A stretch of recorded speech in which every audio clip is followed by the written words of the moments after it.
Our wool correspondent here on The Country is Grant Edwards, GM of PGG Wrightson Wool. Grant, let's be honest about this. Strong crossbred wool is a bit of a dog at the moment. The only positive is the market hasn't really dropped that much in the last few months. It is flatlined. Do we see any upside? In the short term, Jamie, I think we're going to see a real challenge. There's a lot of wool coming forward. We know that the demand is challenged at the moment, and so from that point of view, it's hard to see anything in that short term of significant lifts.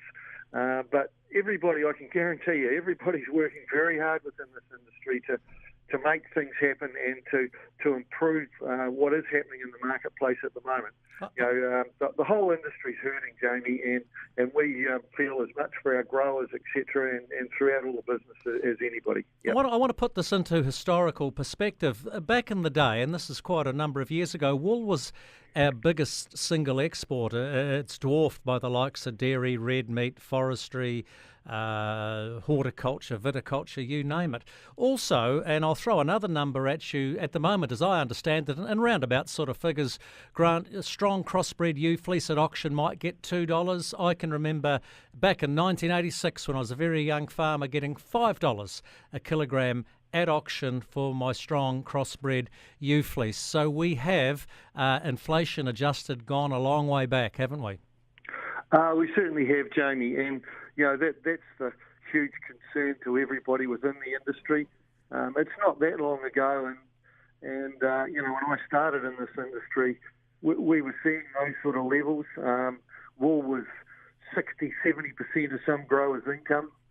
Farmers, a number of farmers, actually not huge numbers, but some weren't actually putting the ram out due to the wool prices, and we'll not necessarily get back to those levels, but I still see there's a huge future in it around that biodegradable and sustainable. And I know every time we talk about it.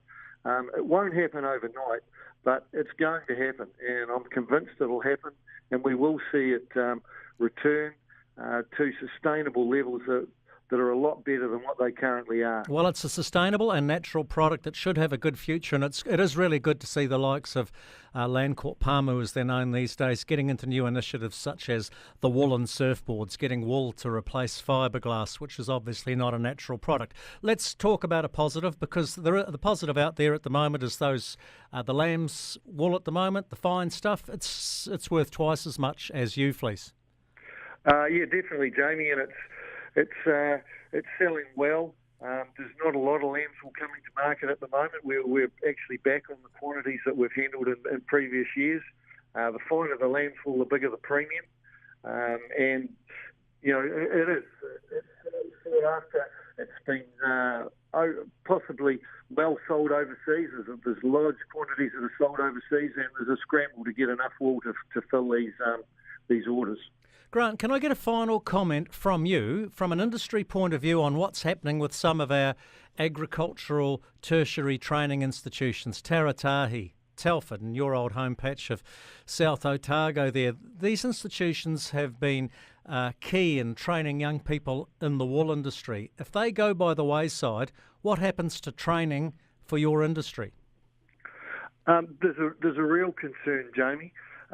Within the wool industry at the moment, or in the days, I did a course at Lincoln several years ago. There was a big wool department at Lincoln. There was a lot of people doing, it was part of my degree actually. I did wool science as part of my degree. We've had nothing. It's been dropped out of our tertiary educations, and then recently it's been picked up again by the Taratakis and the Telfords. We've got a wool certificate course running currently. There's 29 students on that. They've done their first year of a 2-year course. Things are up in the air in regard to that for the second year. We've got about 40 students lining up for to come in a new enrolment this year.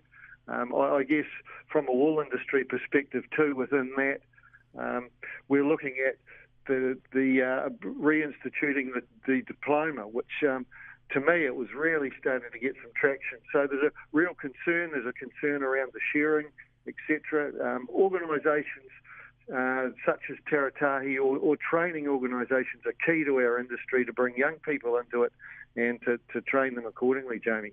Grant Edwards, PGG Wrightson. Well, thanks for your time on The Country. Thanks, Jamie, and thanks to all your listeners.